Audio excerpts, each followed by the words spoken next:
Hi everyone, welcome to my couch. This is an Educator talk show. If you can dream it, you can do it.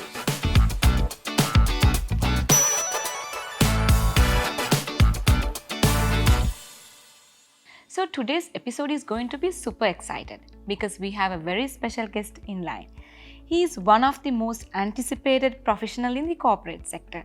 He is the immediate past president of PIM alumni affiliated to University of Sri Jawadhanapura. So he is the chairman of Lanka Salusala Limited, and he was appointed to the board of directors Sanasa General Insurance, and also he is the founding member of the Redesign Sri Lanka. So let's call on our guest today. He is none other than the Mr. Denzil Perera. Hi sir, how are you doing today? I'm good, thank you. Okay, so we have 3 segments in our talk show. So first segment is all about your personal life. Sir, how would you like me to introduce you to the world? A good human being, if you just ask in that sense. And as you mentioned about the career, it's more about brand and marketing strategist, writer, lecturer, a father, good father, and good husband, and good son. Okay. So, Ms. Perera, what kind of support your parents, wife and family gave you, and tell us about them? Yeah, I think I'm always been grateful, and I'm really, grateful to my mother for being my inspiration throughout, and my father also. And now it's my wife, because she's there for me in whatever the endeavors that I embark on. So yes. Okay. So, Mr. Perera, your education background and milestones. So, what kind of?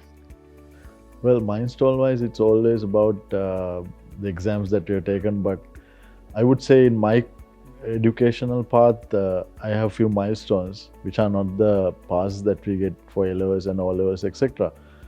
I would mention few things like this now. When I was in the age of 13, I went and asked a religious leader, it says that it's rare to be human.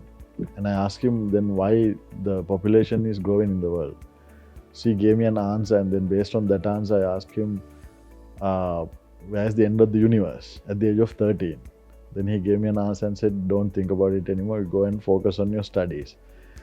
And around about the same time, my mother asked me to be the first in the class, and I became so. And then ever since then, it was a upward hill, and I was actually doing well with my studies. So when I was in the year 8, I wanted to do commerce for my A-levels. When I was doing my A-levels, I wanted to do marketing for my degree, and I ended up doing so. When I was in my university, I happened to go to PIM for a seminar. Then I never thought I would end up doing PIM MBA. And I was one of the 5 merit holders in my batch. So I'm very happy about the achievements. And CIM also, I got the Sri Lankan Prize for Research. One of my answers got published in the final stage as a model answer for the whole world. So those are some milestones. Okay, interesting. So, Mr. Perera, how did you become the chairman of Lanka Salusala and the pathway of that? It's something that I never dreamt of in my whole life. What happened was that this ministry was a new ministry, state ministry, and during the COVID time, I was attached to one of the top conglomerates in Sri Lanka, and I was heading one of the SBUs.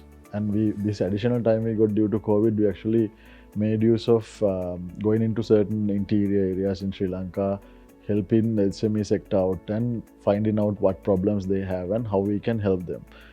So with that, when the ministry was establishing the lines of batik, handloom and local apparel, it was inviting us to do some voluntary work. So me and a couple of friends, we went and actually met the minister, and we told him, look, we can help you out with your plans because it's a new ministry. There was no given task, roles, and the KPIs, all that set. So we did that, and then we presented to the treasury, and they were happy. And then I continued to give my services to them, and unfortunately, the former chairman passed away due to COVID. He became a victim of COVID-19. At that point, I was asked to take up this role as chairman. I said, no, I have a long way to go. But then the challenge given to me was that it was a loss-making entity. So I was given the challenge to make it a profitable one, and I'm happy to say that we are no longer taking any money from the treasury, and we have made profits in our operations, and now I want to grow it further, but it's not easy, so we are working on it. Okay. So when we're talking about your school education, when generally we are talking about school education for children, so how important is school education for children? What do you think? And how important is person's choice on their first degree? What's your opinion on it? Well, I think few things. School education I take as separate section, and first degree as a separate section in the answer. School school education is important because not every parent can make that conducive environment at home for kids to learn. Now I hear people saying in our society that it has to be like Finland, where schools are not there and kids don't need to go to school, etc. But in Sri Lankan context, pre-independent, we had 3,000 schools. Now we have 10,500 schools. So 99% of our children are going to school. That environment you cannot create in a third world country like ours. So there has to be a platform for them to go and learn and get exposed in an equal footing. That is very important. And it's a wide subject. It has psychology in it, and it has development, personality, all that are in that whole sphere. And I'm sure that Sri Lanka at one point will take that right turn and get people to learn what actually going to make them more productive in their lives. Because I'm especially talking of the point where after finishing A-levels or O-levels, certain small percentage of people are actually fortunate enough to do their degrees and MBAs even. So by the age of 22, they finish everything. But another segment, we have 1.2 million tuk-tuk drivers in Sri Lanka. So if you take half of it, 600,000 young guys, young energy, just wasting their time and energy on the road, which is really sad. And there are other alternative options available for them. So I think it's very important that they get the right education. And also first degree you ask about, which I said the second segment of my answer. First degree is very important because when you start your career, in the age of 18 or 19 onwards is your higher education. So you get exposed to the world with this sort of a setup. So you learn some skills for your life, and you choose how you choose. You ask the question how you choose. I was reading for my degree at University of Sri Javadanapura for marketing special degree. When we entered the university, first 2 years we had a common program. So we learned everything from higher mathematics to psychology to finance to costing to HR to everything. And then last 2 years we got specialized in marketing, and we got that opportunity after 2000. So I think that's where you get a choice to see what you want to select. And from age of 18 to 30 is the age that you get exposed to the world, the corporate world. If it's your own business as a businessman or a woman. So I think that time is very important, and I think having a first degree always gives you the confidence to do what you do. Yes, that's interesting. So this is the wrapping up of the first segment for today's show. So we'll move on to the second segment for today's show.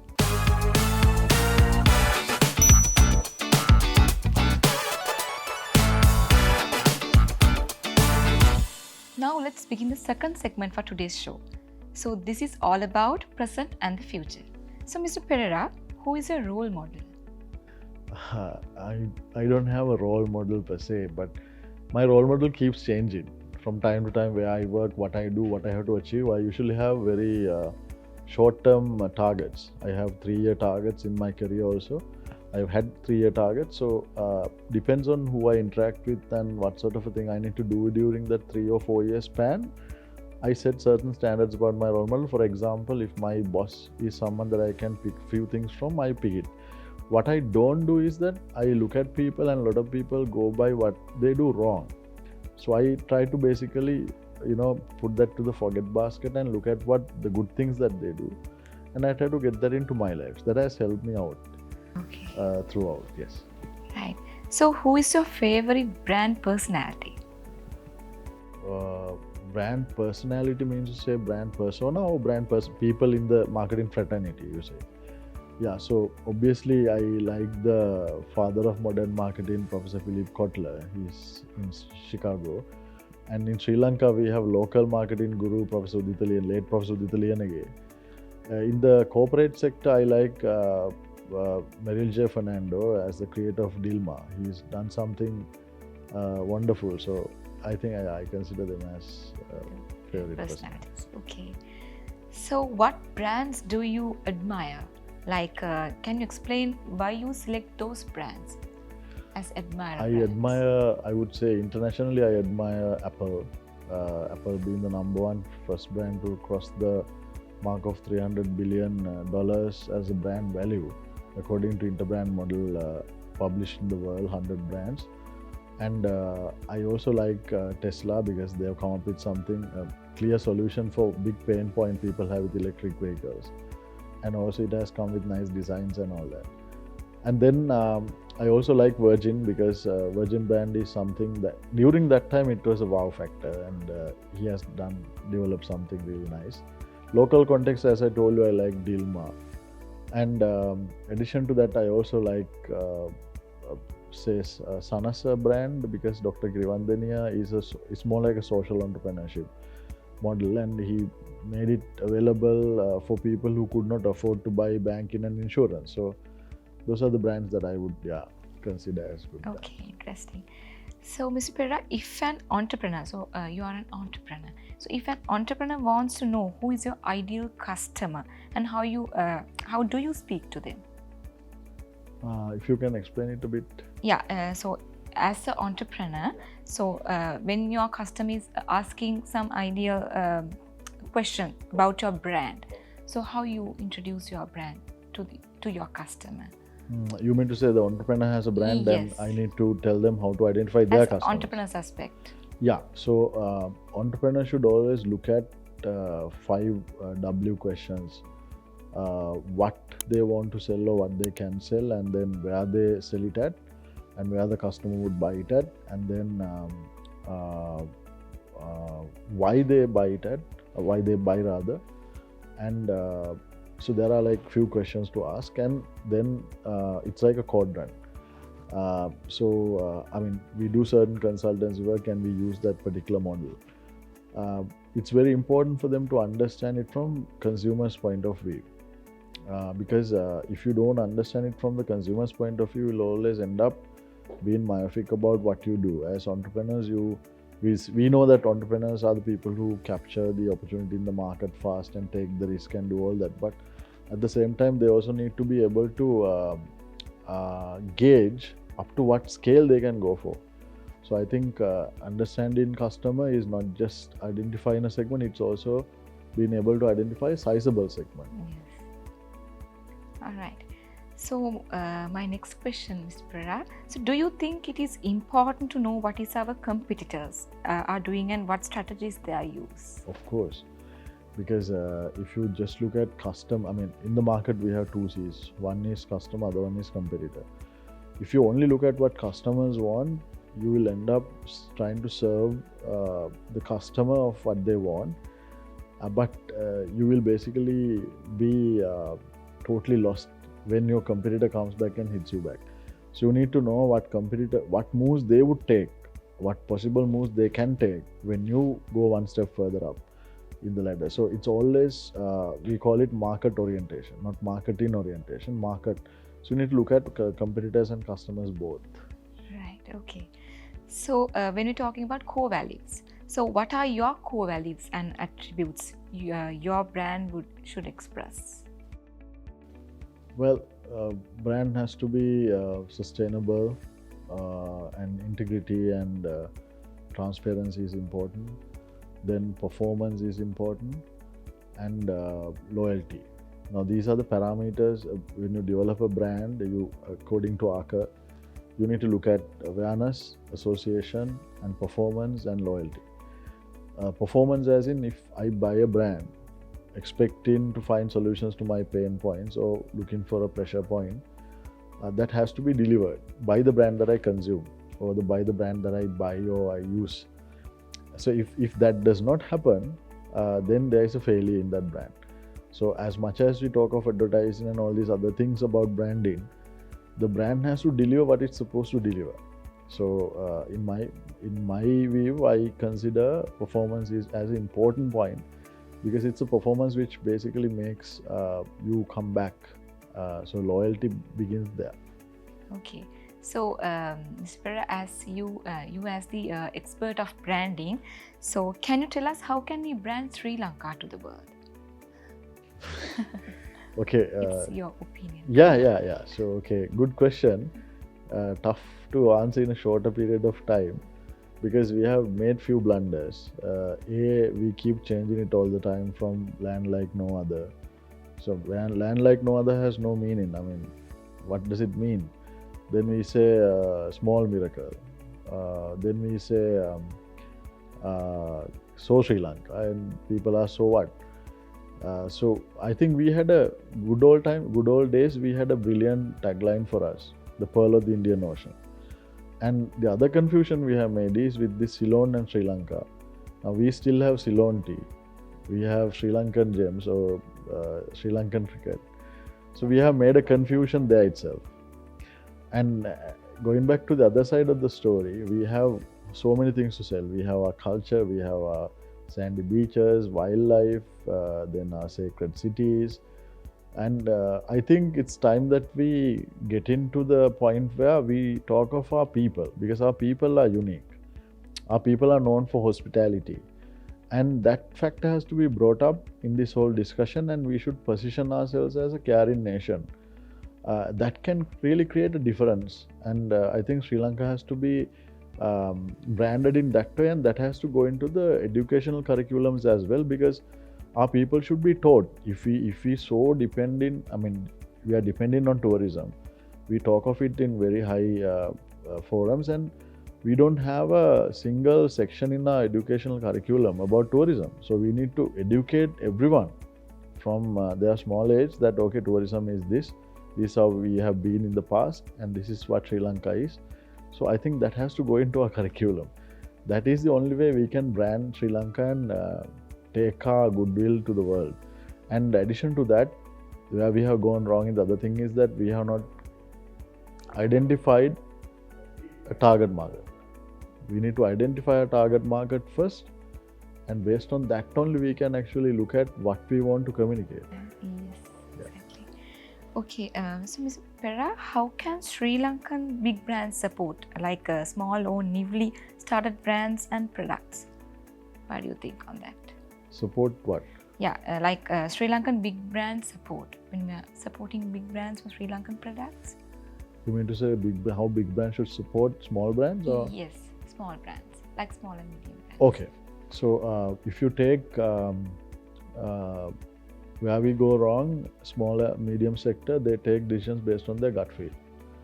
We don't have research data. Our research section is really small.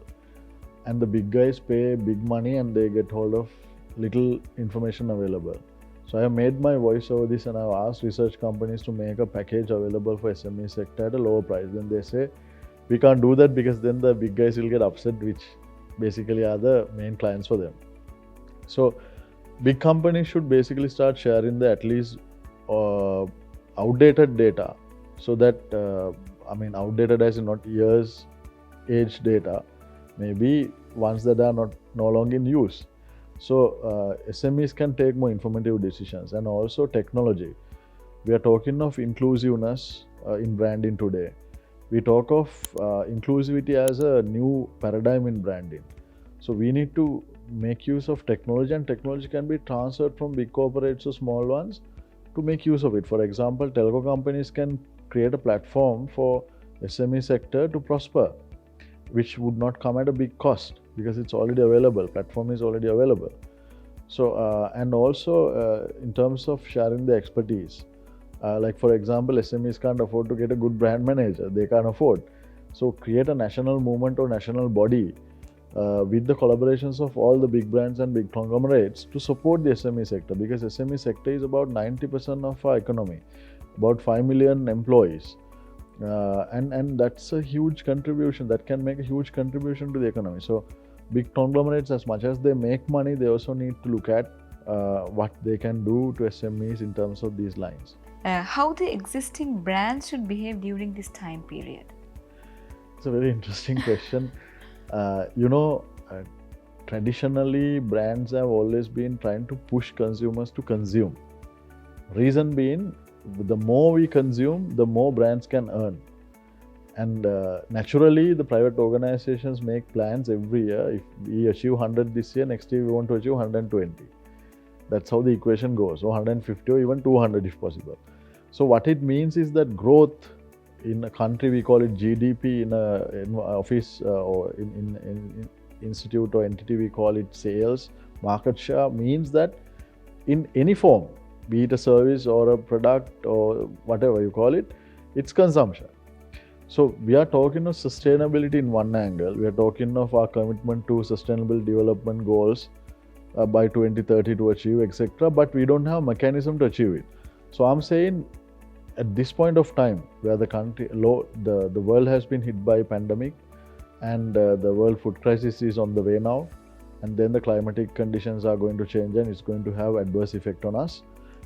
Top corporates should actually promote sustainable consumption. They should not push people to consume, for them to hit their targets. They should come to a point where they realize, okay, if we don't think about this, we are going, because at one point, the corporates are not looking after their employees. So then they said, okay, profit and people. Then came to a point where we realized that our planet Earth was basically bleeding. And then we said profit, people and planet. Now again, the planet factor has to be further emphasized in terms of reducing consumption or making it a more sustainable one, or I would call it right sizing the consumption. So I don't see many brands working on it, many conglomerates working on it. Instead, just being unhappy about not being able to increase the targets and pushing more and more consumption.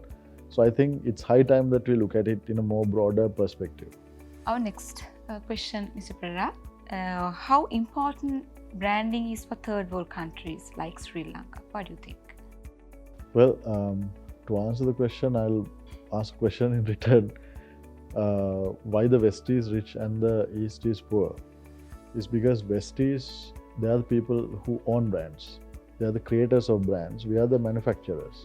We are the factories. So we keep manufacturing, they keep selling, and they have the brand equities building around their brands.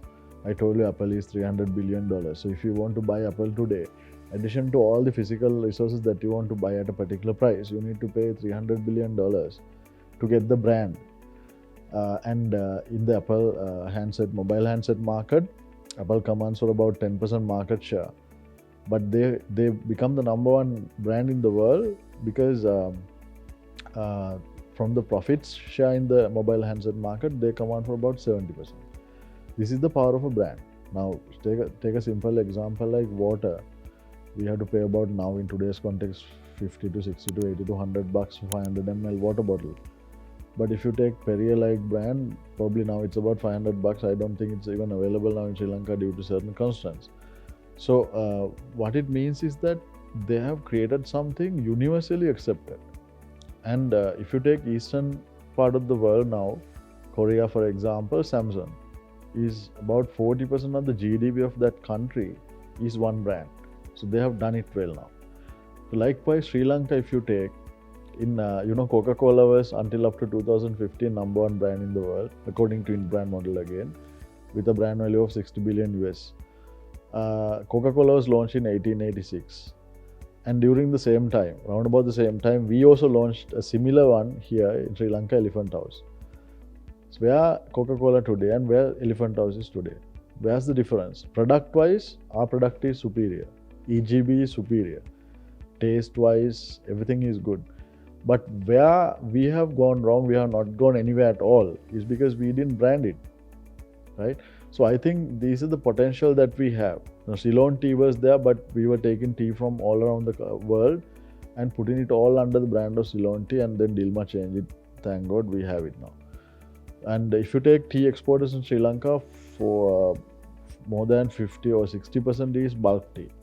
So branded tea is very small, but that little small quantity brings us a huge value addition because the brand value is high. So creating brands is very important for third world countries like Sri Lanka, because otherwise we will always end up exploiting our resources, natural resources, people, skills, everything at a very cheaper price. And we will never get that value to our countries. So it's high time that we pay attention to this whole concept about branding. As you rightly said before and asked about before, starting all the way from branding this country first and putting certain guidelines in place for people to behave, because people think democracy is such that they can do anything they want, which is wrong. In the same manner, if you take certain brands like Sri Lankan Airlines, is a good brand that we have created in Sri Lanka from 1940s, 50s. So where is it today now? So there are a lot of things that we can do right. We are not doing it because probably we don't know, or we have not seen the value of it. Sri Lankan gems, for example, best example. So I think regulations have to come in place and people should be more serious about it. And I think all the countries which are under the poverty line and developing line can actually do a lot with the social media marketing, etc., if we really get into the branding in the right way. Okay, thank you very much. So this is the wrapping up for segment 2 of the today's show. So let's move on to third segment.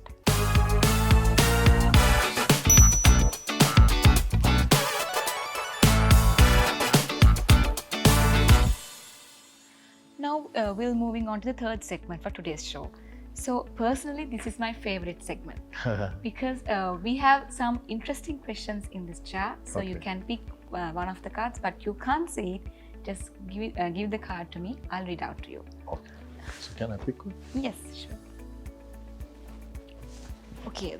The first question is: name one thing you would like to change about Sri Lanka. One thing that we have to change is the attitude of our people, because our people have this thing about thinking it's coming from our religion. Majority of us are Buddhists, and we think we all die, therefore no point of doing anything.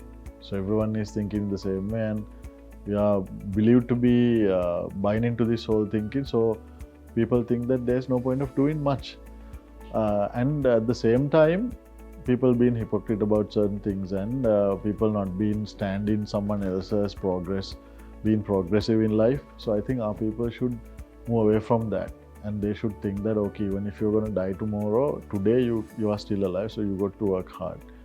And when someone else is achieving something that you can't achieve, you have to be happy about it, and you should only compete with yourself. So it's an attitude problem, and we have to change that. Okay. So next card. So the second question: what would you like to do during your leisure time? What would I like to do during my leisure time?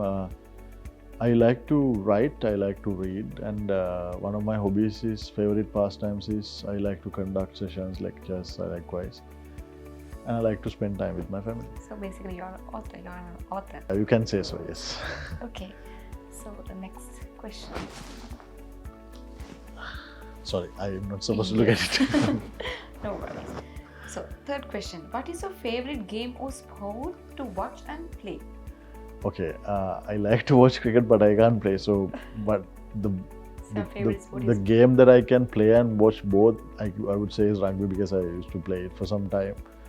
And it's a game that I like because now, unlike football, where people waiting to be hurt by someone, in rugby you get hurt after things after another, but you are still fine and you keep fighting. So I like rugby. Okay. Alright, the next question. What 3 movies should all people watch? So generally. In Sri Lankan context, I can't, so I would go for English movies. I think Invictus is a good movie to watch because the story of Nelson Mandela connecting the whole South Africa into one goal. And then In the Pursuit of Happiness of Will Smith is a good movie to watch. And Battleship is a good movie because it shows how leadership comes out in people, basically situational leadership. So I like those 3 movies. Interesting. The other question. Can So, interesting question. Who is your favorite author? And name 3 books most you like to read. My favorite author from childhood, it's Arthur Conan Doyle because of Sherlock Holmes stories. But throughout, I would say I like the books of David Darker. He was a brand guru, and then Keller is also a brand guru, and Jim Collins is the famous author of Good to Great book, which is quite famous book in management, and also Stephen R. Covey, 7 Habits of Highly Effective People.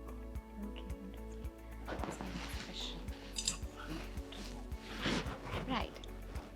What motivates you continue your career? What motivates me to continue my career is that I believe we have been sent here to do something to this world.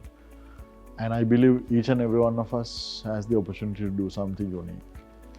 In my case, I believe that in the places that I have worked, I have taken certain challenges and come up with solutions and achieved results. So for that purpose, yes, I would like to continue working. And it's not about what you earn or the fame and all that. It's also about doing something that most of the other people would not be able to do otherwise.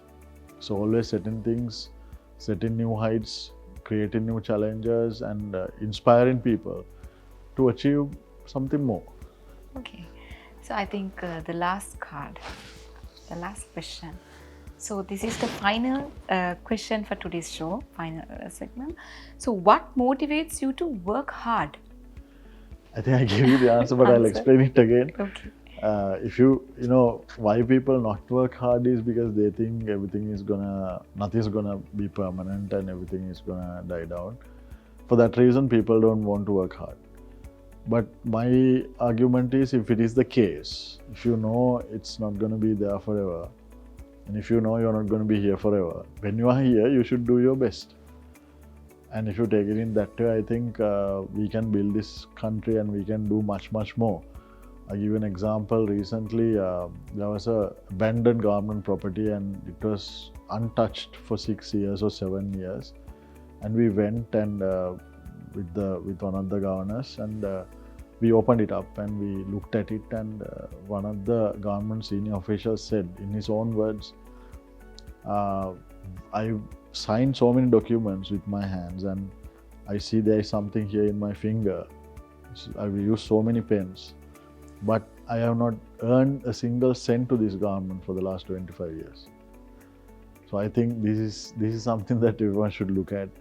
I mean, it equally applies to private sector also, because in the private sector you work hard and you get the fame and you get paid and you continue doing it, but in the end you might not end up doing something to the country. Public sector has the opportunity to do something for this country, and they are not actually seeing that because due to various reasons, maybe attitude, maybe red tapes, maybe politics, etc. So I think that's where we have to come up with some kind of a program, I would say, to get people to think in a different line. So yeah, that's what I think. Okay, so thank you very much for your valuable inputs to the show, Ms. Perera. So thank you very much for joining with us today. It's a very interesting segment, 3 segments throughout this discussion. So this is the wrapping up for the today's show, all 3 segments wrapping up. So this is an Educator talk show.